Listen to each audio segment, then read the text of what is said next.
welcome to another edition of King Crush Thursdays, the series where we highlight and uplift Black men, because frankly, not too many people are doing it. My name is Val Gay, and I'm super excited to bring this brother to you today. He is an educator, he's a scholar, he is a professor at Africology and African American Studies at Temple University. He also founded this really awesome, I have to read it, awesome organization, Black Speculative Arts Movement, or also called BSAM. Read more about him in the bio below, but in the meantime, please welcome Dr. Reynaldo Anderson. Hi, Dr. Anderson. Hello, how are you doing, Ms. Gay? Fine, thank you. How are you, sir? I'm doing all right. Awesome. Awesome.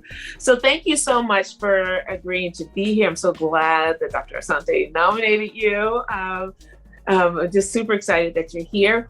And as we've talked, and as you've seen, that this is, we're building a repository of 6 questions on our way to 100 answers by 100 Black men, with a goal of a two-pronged goal. One, to shatter the very myopic and narrowly focused lens of Black maledom, if you will, that we see in the media. And then 2, to inspire and encourage perhaps young kings who may or may not have positive Black male role models in their lives, that these young kings can come to this repository, see these same 6 questions answered by 100 different Black men, and hopefully find guidance in them. And then for the rest of us who are neither male or even Black, for us to kind of get a glimpse into this invisible species that's right in front of us. That we have misunderstood and misinterpreted. And so I'm so glad that you're here to contribute to this repository and this narrative. And we're going to get started with the first question, which is, what does manhood mean to you? Oh, wow. I would say manhood to me means taking responsibility for your actions and for those people around you that you love and want to be connected with. That, as I was telling a friend of mine the other day, everything that I do or write about or organize is because I'm tired of people in my community eternally being described like we should be wards of the state. And so it is a way of kind of, to me, a Black man should be able to be able to connect with people, but also be able to express independent thought and action on behalf of himself or others. Awesome. Excellent. Excellent. Thank you very much. So, Dr. Anderson, who and or what is important to you? Oh, man. I would say, starting with myself, it's a phrase I got from reading a book on Howard Thurman, once, who was a theologian in the earlier 20th century, making sure that my heart and head are connected in terms of how I make decisions, how I treat other people, how I plan and organize,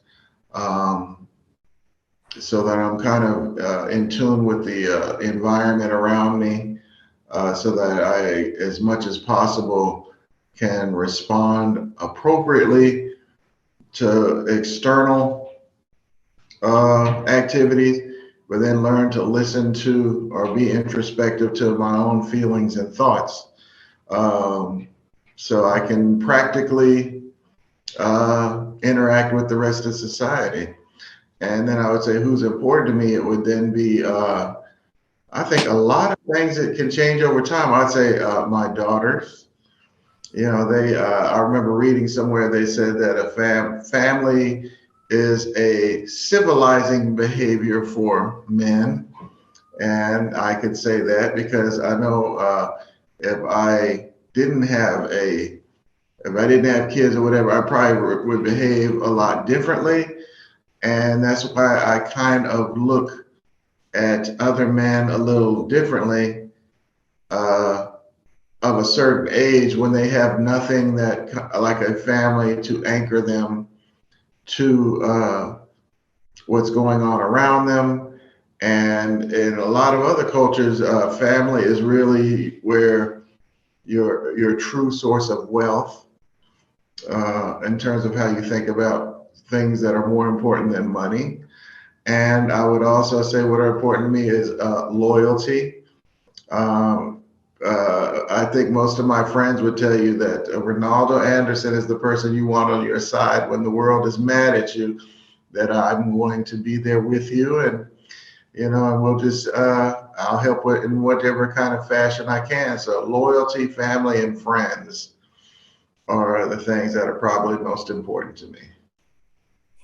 That's great. That's excellent. That's really excellent. Thank you. Thank you so much. So Dr. Anderson, how do you want us to see you? Oh man, I would say see me as a person who,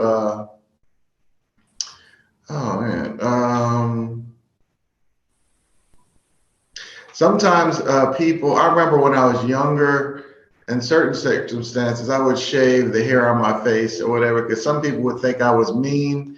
But I think even though sometimes I present maybe a tough exterior, once you get to know me, I'm very cool or friendly, whatever. But it's not necessarily given very easily.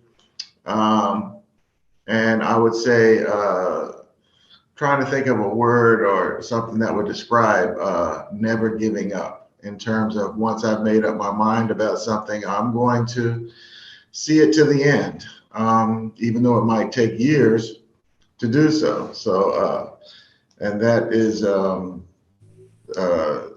I would say, something that would describe me. I guess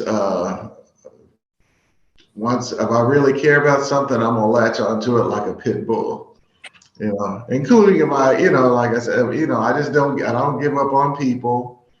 If I've gone to see I think one of my students recently was shocked that I came to visit him in the hospital, because he was shocked that a professor would come and see him. So, and I think at that time I gave him some resources at the time he was struggling with. I said, no, the way you repay me is when you become a professor yourself.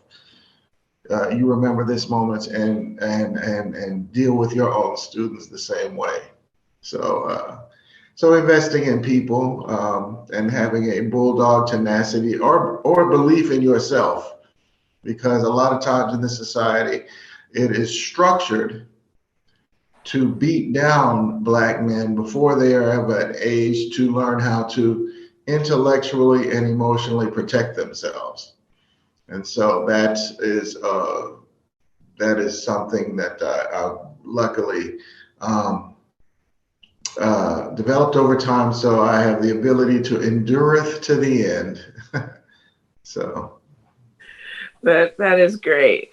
I was so glad you used tenacity at the end, because I was thinking immediately three words that I heard as you were talking were tenacious, persistent, and resilient. That's what I heard, but I'm so glad. So thank you so much for that. And so, Dr. Anderson, what is your epic dream? Oh, my epic dream. Let me see. I think the first word that came to mind was love. And because love is kind of like a fuel, learning how do you refuel, even when you think you've run out, where do you go get that space to rest, to create something that lasts beyond your physical presence in the world, that you're remembered by. And that's, I'm kind of at a point in my life where, I wish I could be a fly on the wall with some of the stuff that I've written now that I think will be looked at maybe 100 years from now, when they say, man, who was this guy? And what made him create this set of ideas? And so, that's something I've started to think about recently. And thinking about imagining a social context where I'd like to see how what Black people would be like in a context where they're not being harassed, where they can freely express themselves without an environment of tension or lack of resources. Wow. Okay. All right. So you've been answering this question all along implicitly, but I'm going to ask you explicitly, Dr. Reynaldo Anderson, who are you? I am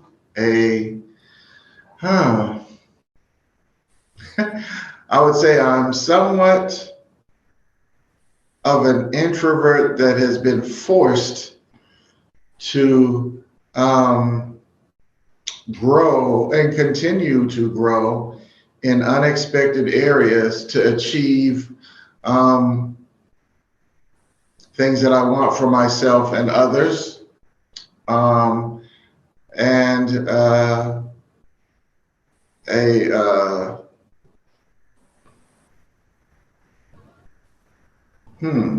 Describe us. I would say as a friend to a lot of people. I guess I'm the person I know out of my network. I tend to be the person to check in to see if everybody else is all right. Especially during the this pandemic situation. So, and I suppose that's probably from being in the Marine Corps when I was younger, and as you said earlier, just being a very resilient person. Some people might even say stubborn sometimes, so loving, stubborn, resilient, creative. Awesome. Excellent. Thank you. So here we are already at question 6, which is there anything I should have asked you that I didn't, or you wanted me to ask you that I didn't? In other words, what did I miss? Oh. Well, let me see. Okay, I'll say this because I am. How do you respond, I guess, to mistreatment? Maybe. Have I been? Yeah. So that's probably what I would have asked. Okay. So, Dr. Anderson, how do you respond to mistreatment? I'm that type of person, I guess, and I've realized about myself. If you've mistreated me, I can really hold a grudge. I mean, I can remember it like 20 years later, like it happened last week, and so I guess I am not a good person to cross or to intentionally try to make me an enemy. Because I'm, and that's one of the things I always think about when I helped start the movement and other things.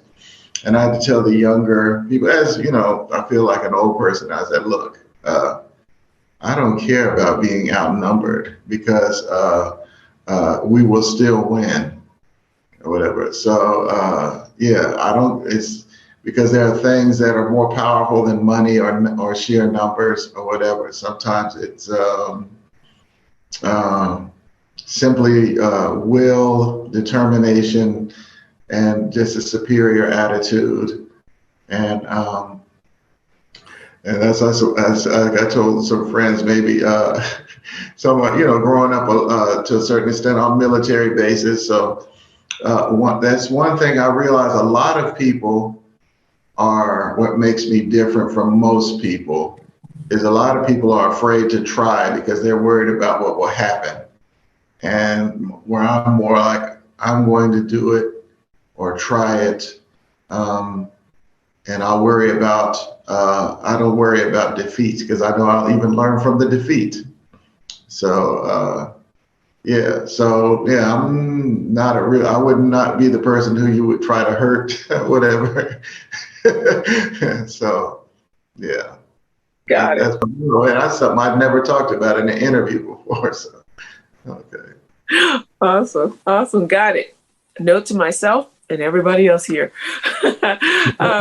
So thank you so much. I really appreciate you contributing to this forum, and I just really appreciate the work that you're doing, the work around Afrofuturism, which is a joy of mine, and so many others. And, just overall Africology, African American studies, just the importance of centering our culture after so long of it being decentered or stigmatized or devalued. And so I'm really grateful for the work that you do. And so I honor you, my king, and I just pray that you will continue to expand and grow deeper. And as you influence the next generation of intellectuals and scholars and leaders, I hope that your epic dream comes true, and I hope that nobody else crosses you. So I hope so too.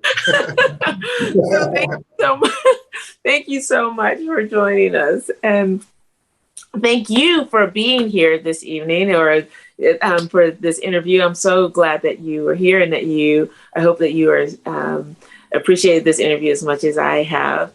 And stay tuned next week for yet another amazing king. And if there's a Black man in your life, a positive and successful Black man that you want to see highlighted in this forum, please click the link below or in my bio, fill out the nomination form, and we'll take it from there. We are really on our way to shattering this myopic myth and myopic narrative about Black maledom, if you will. And I should also say, and I always say, success is not based on what someone does for a living, but is based on, and how I define it, is about the impact that they have on the lives of those around them, be it their nuclear family or the community writ large and everything in between. Those are the brothers that we want to talk to and have contribute to this narrative. They may be an esteemed professor, as we have here, or they may be just the brother down the street who said to the young man, young brother, I can do this, or to holding down the community. We want to talk to everyone in between, because together we know that's what it takes to build up our community. And so please feel free. And in the meantime, please remember to spread love and have a great day. Thank you so much. And Dr. Anderson, thank you so much. That was really awesome. I really appreciate it. Thank you.